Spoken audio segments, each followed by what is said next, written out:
سیرت النبی کریم صلی اللہ علیہ وآلہ وسلم، قسط نمبر 95، موتا کی جنگ۔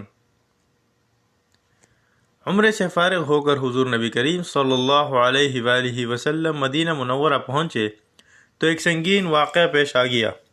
آن حضرت صلی اللہ علیہ وآلہ وسلم نے ایک خط روم کے بادشاہ ہرقل کے نام بھیجا تھا۔ یہ خط حضرت حارث بن عمیر ازدی لے کر روانہ ہوئے۔ موتا کے مقام پر پہنچے تو شرجیل سرخ بیل غسانی نے انہیں روک لیا۔ یہ شرجیل قیصر روم کی طرف سے شام کی اس علاقے کا بادشاہ تھا۔ شرجیل نے حضرت حارث بن عمیر رضی اللہ عنہ سے پوچھا، تم کہاں جا رہے ہو؟ کیا تم محمد صلی اللہ علیہ وآلہ وسلم کے قاصدوں میں سے ہو؟ جواب میں انہوں نے کہا، ہاں، میں محمد صلی اللہ علیہ وآلہ وسلم کا قاصد ہوں۔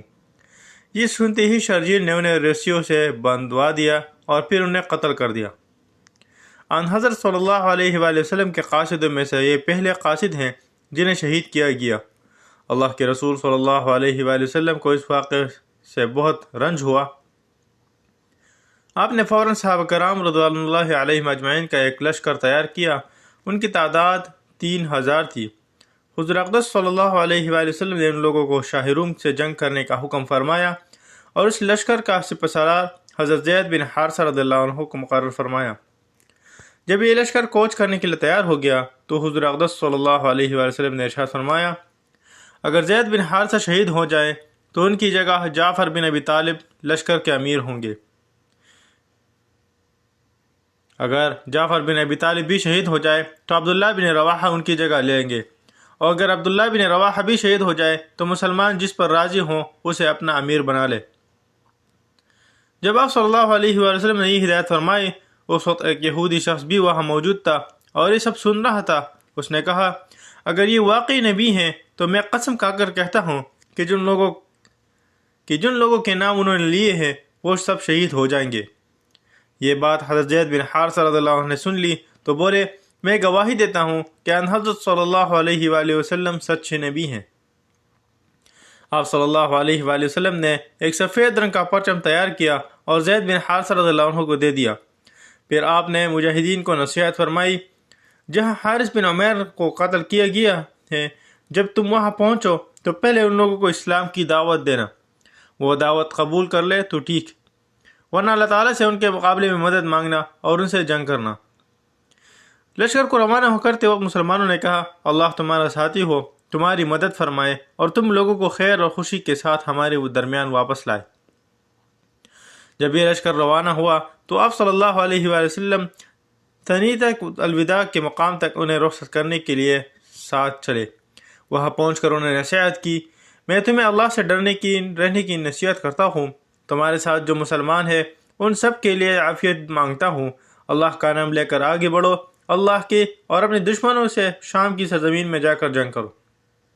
وہاں تمہیں عبادت گاہوں اور خانقاہوں میں رہنے والے ایسے لوگ ملیں گے جو دنیا سے کٹ گئے ہیں۔ ان سے نہ الجھنا، کسی عورت پر کسی بچے پر تلوار مت اٹھانا، نہ درختوں کو کاٹنا، نہ عمارتوں کو مسمار کرنا۔ عام مسلمانوں نے بھی انہیں یہ رخصت ہوتے ہوئے کہا، اللہ تمہاری حفاظت فرمائے اور تمہیں مال غنیمت کے ساتھ واپس لائے۔ ان دعاؤں کے ساتھ لشکر روانہ ہوا اور شام کی سرزمین میں پہنچ کر پڑاؤ ڈالا۔ اس وقت صحابہ کرام رضی اللہ عنہم کو معلوم ہوا کہ روم کا بادشاہ شہنشاہ ہرقل 2 لاکھ فوج کے ساتھ ان کے مقابلے کے لیے تیار ہے۔ اس کے علاوہ عرب کے نصرانی قبائل بھی چاروں طرف سے آ کر ہرقل کی فوج میں شامل ہو گئی ہیں اور ان کی تعداد بھی 1 لاکھ کے قریب ہے۔ اس طرح لشکر کی تعداد 3 لاکھ تک جا پہنچی۔ ان کے پاس بے شمار گھوڑے، ہتھیار اور ساز و سامان بھی تھا۔ اس کے مقابلے میں مسلمانوں کی کل تعداد صرف 3000 تھی اور ان کے پاس ساز و سامان بھی برائے نام تھا۔ یہ تفصیلات معلوم ہونے پر اسلامی لشکر وہیں رک گیا۔ 2 رات تک انہوں نے وہاں قیام کیا اور آپس میں مشورہ کیا، کیونکہ اتنی بڑی تعداد والے دشمن سے صرف 3000 آدمیوں کے مقابلے کرنے کے بارے میں سوچا بھی نہیں جا سکتا تھا۔ قدرتی بات ہے کہ صحابہ کرام رضی اللہ عنہم اجمعین یہ سن کر پریشان ہوئے تھے۔ کسی نے مشورہ دیا، ہمیں چاہیے یہاں رک کر رسول اللہ صلی اللہ علیہ وسلم کو اطلاع دے تاکہ ہمیں کمک بھیجے یا واپسی کا حکم فرمائے۔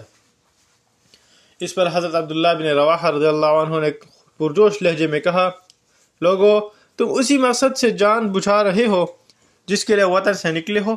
تم شہادت کی تلاش میں نکلے تھے. ہم دشمنوں سے نہ تعداد کے بل پر لڑتے ہیں اور نہ طاقت کے بل پر. ہم تو صرف دین کے لیے لڑتے ہیں. دین کے ذریعے ہی اللہ تعالی نے ہمیں سرفراز فرمایا ہے.